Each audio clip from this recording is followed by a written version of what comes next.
Good morning. It is day 33, and we are leaving Arzacq-Arraziguet. We had a lovely experience at the Gîte with a Belgian woman is the host, and just great conversation. She was, the whole group were French, but everyone made an effort to speak French. I mean, to speak English. Linda spent a couple of minutes utilizing her limited French. That was kind of fun. Today we are doing 17 kilometers to Miramont, Saint-Jacques, it's called. It seems like it's going to be fairly unremarkable. We're kind of coming to the last days of these fairly monotonous section. A lot of farmland, and we should start getting into the kind of Pyrenees landscape.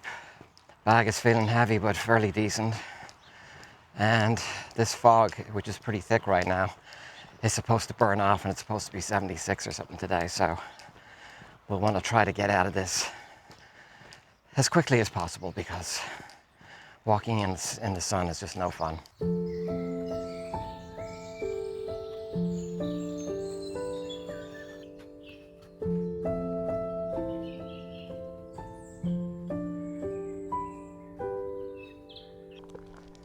Tomorrow will be the last week of this trek across France. And every Camino is different. It's always hard to process exactly how you're experiencing it while you're doing it. It definitely takes time to really take hold of you, and sometimes weeks after you are able to see exactly how this affected you. Like when I'm walking today, it's pretty warm. There's no shade from the sun. It would seem to be quite monotonous. But at the same time, it's actually quite calming. And I think it has a lot of benefits on your body that you don't even realize. And you notice the difference when you get back to your real life. Your normal life, not your real life, your normal life. You notice those little micro stresses or whatever they call them that just creep in. You're kind of immune from to a certain degree when you're on the Camino. You usually, I don't know whether you actually get all this time to think in your everyday life. You tend to think about all your little worries all at once, and that's when it gets, when you have this constant stress. When you're walking, and that's kind of your whole goal for the day, you don't really have a lot else going on. You have to keep an eye on the signs, make sure you don't go off trail. You want to make sure that you are drinking enough water and having food and all that stuff. That's fairly easy stuff, but that's really all you have to think about.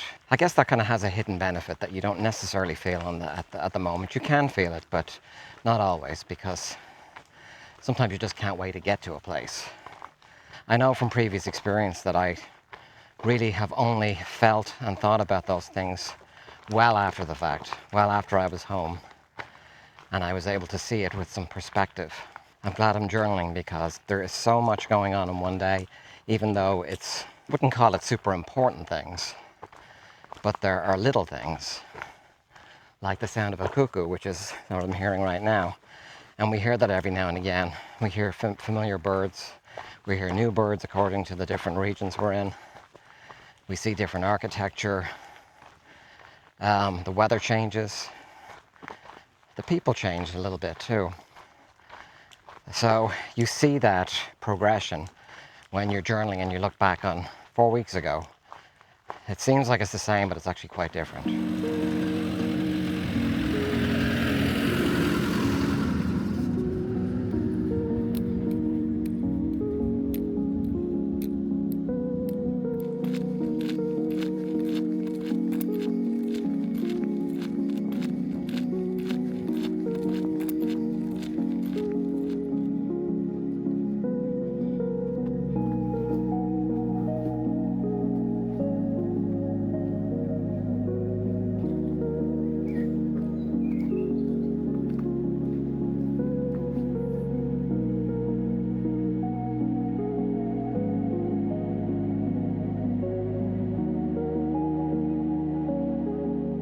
Tonight we stayed above an artisanal boulangerie where the owner, Jean-Pierre, makes his own bread.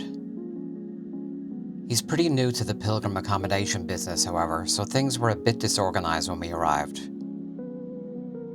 The dinner ritual consisted of a lot of standing around, listening to stories, having a pre-dinner drink at the bar, and finally eating at 8:30.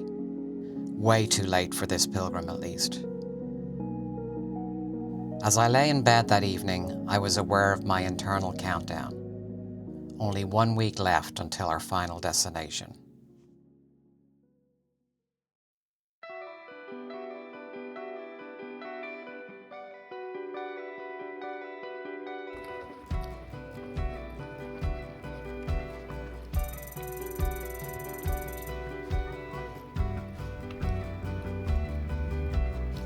Good morning, this is day 33, I think, or 34, I've lost count. Anyway, we are leaving Saint-Jacques, and we stayed at a pisserie, kind of a bakery. And that was kind of a little bizarre because the guy's new, and he, I guess, wanted more of a social gathering than catering to pilgrims.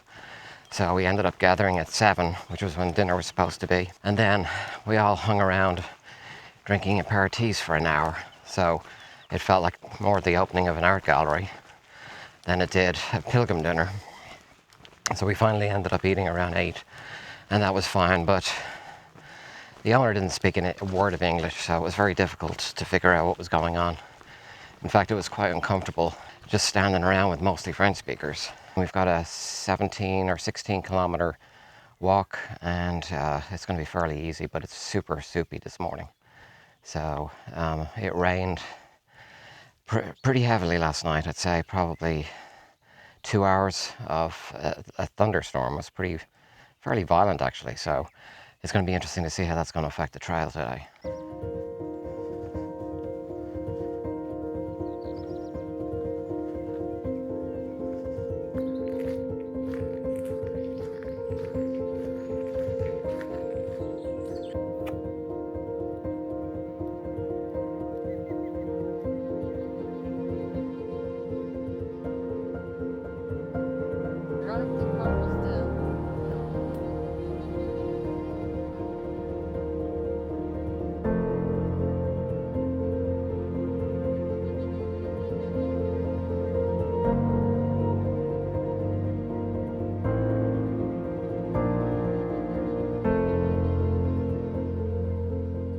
So one of the interesting things about trying to book ahead with any kind of Camino is it's not preferable to do that because you want to be a little bit flexible. But the problem is that as you get closer to the final destination, in our case, Saint-Jacques, you get a lot of people joining the chemin, not doing the entire thing. So the traffic tends to get a little bit more intense as we get closer. And what that means is that you can't just walk in to a place and expect to get a bed for the night. It may be a little easier as a single person, but we're traveling together, so it's just not how we like to do things. There's so many things that I'm willing to leave up to chance, and a bed for the night is not one of them. When you're weeks out kind of looking at all the distance that's being covered, and you say, oh yeah, this would be great to have a shorter walk, and maybe we'll do 2 days of short walks rather than taking a break. What happens is you get stronger towards the end, or things just are going well on the day that you have a very short walk. Like today, for instance, our total for the day is like 16 kilometers, something like that.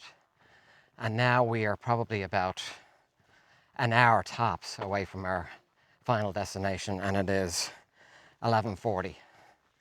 And we can't check in until 3:30. So there's not a whole heck of a lot to do in these places. Some of them don't even have anything at all. So you find yourself at the place for 3 or 4 hours with not a lot to do when you could be walking a little bit more. So today is one of those days where we thought we could definitely do another couple of hours of walking. But it was hard to know that up front. And now that everything is booked, and the chances of changing it and rebooking something else, that's not even a possibility for us at this point. And we're only a few days away from Saint-Jean-Pied-de-Port anyway. This is Sunday, and we're hoping to get, well, we are going to get there on Saturday. So that's only 5 days away, or 6 days. A pilgrim named Christine, who we had met at the bakery the night before, joined us on our trek today, and we had a lot of fun exchanging stories. She was to be our new companion for the remainder of the trip. The gîte today was basically a house that could accommodate 6 pilgrims. We were the only ones there that night. Patrice, the host, thankfully didn't make a fuss over dinner. He prepared a lovely meal which included a carrot salad, a bean and barley dish, and yogurt with kiwi and warm apple. And the best part, we were finished in less than an hour. Only 6 days to go, but unfortunately more rain is in the forecast.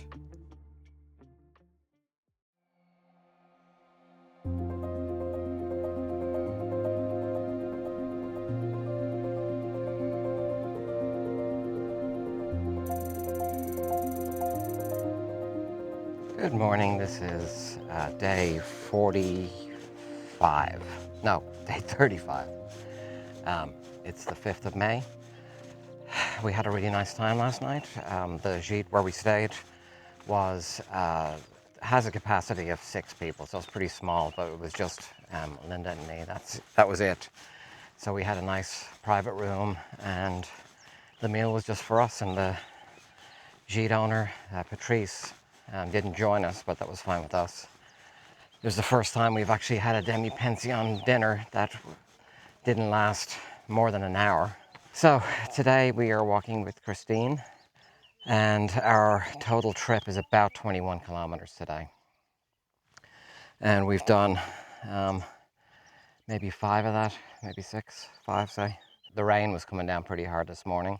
We have our ponchos on and all that kind of stuff. So anyway, basically, we are going to have a fairly easy day. I think it's rated as easy, and I think the rain has stopped for the day, so we should be pretty good. It's actually broken from the 70s, and it's going to be in the 60s for the next few days, which is totally preferable to us. So it's really nice right now. A little bit humid, but the rain has stopped, and I'm happy.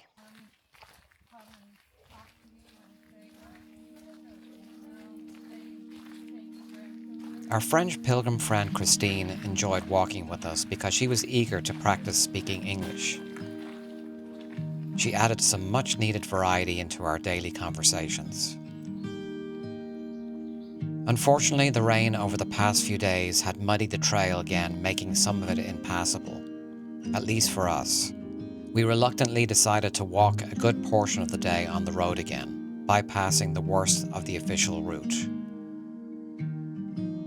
With only days to go, we were totally focused on getting there, not being precious about missing parts of the trail. I couldn't help thinking of the irony if one of us slipped and injured ourselves at this late stage of our big adventure.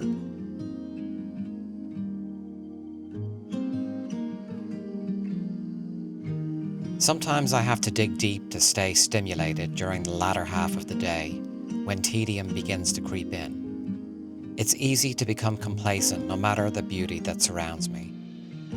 Every now and again, I would stop and reset my thoughts, look around and realize in less than a week, this would already be a distant memory. We stayed at a communal gîte tonight, which was basic, but exactly what we needed. I can't believe the end is in sight. Only 5 more days to go.